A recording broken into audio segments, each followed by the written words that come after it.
Smelting is the upstream process of forging, and its technological level directly determines the performance and reliability of subsequent forged components.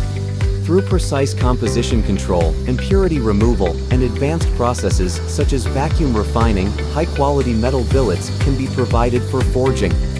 With the development of new materials, for example, high-entropy alloys and intelligent smelting technologies, the collaboration between forging and smelting will become even more tightly integrated in the future.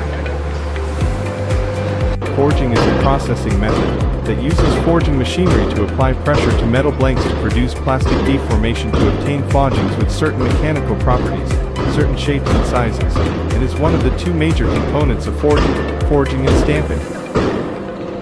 Through forging, the defects such as loose casting state generated by the metal in the smelting process can be eliminated, the microstructure can be optimized, and the mechanical properties of forgings are generally better than castings of the same material due to the preservation of complete metal streamlines. Forgings are mostly used for important parts with high loads and severe working conditions in related machinery, except for plates, profiles or weldments that can be rolled with simple shapes. According to the forming mechanism, forging can be divided into open forging, die forging, ring grinding, and special forging.